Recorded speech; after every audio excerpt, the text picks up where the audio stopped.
चलिए दोस्तों, आज आपको हम एक और नई कहानी सुनाते हैं जो कि तेनालीरामा और एक महत्वाकांक्षी नाई की कहानी है।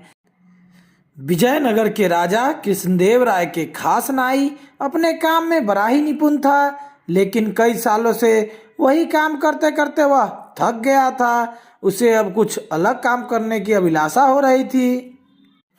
राजा के कई दरबारी जो तेनालीरामा से ईर्ष्या करते थे, नाई की यह बात सुनकर सोचने लगे, यही मौका है तेनालीरामा को दरबार से बेदखल करने का।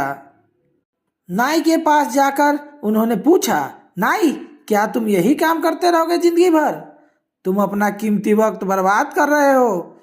नाई ने गहरी सांस भरकर कहा, हाँ हाँ, मैं कुछ दूसरा काम करना चाहता हूँ, पर मैं नाई के काम के अलावा कुछ और काम में निपुण ही नहीं हूँ। यह सब बकवास है, चालाक दरबारियों ने समझाया। अपने तेनालीरामा को ही देख लो, वह राजा को मजेदार कहानियां और चुटकुले सुनाकर खुश कर देता है। तुम उससे कई गुना ज्यादा चतुर हो, तुम दरबार में उसकी जगह कभी भी ले सकते हो। नाई को बात बड़ी जची और उसने तेनालीरामा की जगह लेने का निश्चय किया।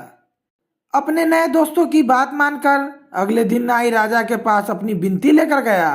राजा को नाई की मूर्खता पर दया आई, इसे सबक तो सिखाना ही होगा, उन्होंने सोचा। राजा ने नाई से कहा, ठीक है नाई, लेकिन यदि तुम इस काम के लिए सही साबित नहीं हुए तो तुम्हें दरबार से निकाल दिया जाएगा। नाई ने अगले दिन ही दरबार में जाकर तेनालीरामा की जगह ले ली। जब तेनालीरामा ने यह देखा तब वो नम्रता से राजा को प्रणाम कर वे वहां से चले गए। इस बात से दरबारी बड़े खुश हुए, लेकिन नाई राजा को खुश करने में असफल रहा। उसने कई चुटकुले सुनाए, मजेदार कहानियां सुनाई, पर राजा प्रभावित हुए। अंत में शर्मिंदा होकर नाई वहां से चला गया। निराश होकर नाई अपने घर पहुंच ही रहा था, उसने रास्ते में तेनालीरामा को देखा। रामा एक काले कुत्ते को बड़े जोर जोर से घीस रहा था। नाई ने आश्चर्य से पूछा, ये तुम क्या कर रहे हो रामा? मुझे इस कुत्ते का काला रंग पसंद नहीं है, इसलिए मैं इसे धोकर गोरा बनाना चाहता हूँ, रामा ने उत्तर दिया। नाई ने हंसकर कहा, कुत्ते का रंग बदलना असंभव है रामा, काला कुत्ता काला ही रहेगा। क्यों नहीं, जब एक व्यवसाय में निपुण व्यक्ति दूसरे के काम में दखल दे सकता है तो इस कुत्ते का रंग भी बदला जा सकता है, रामा ने समझाया। नाई को तेनालीरामा की बातें समझ में आ गई और उसने रामा से माफी मांगी। अगले दिन उसने राजा से अपनी नाई की नौकरी वापस मांगी।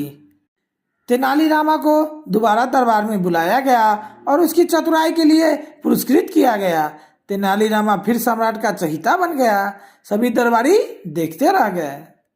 दोस्तों, अगर ये कहानी अच्छी लगी हो तो चैनल को सब्सक्राइब करें, क्योंकि आप लोग सब्सक्राइब तो करते नहीं हैं, देख कर चले जाते हैं।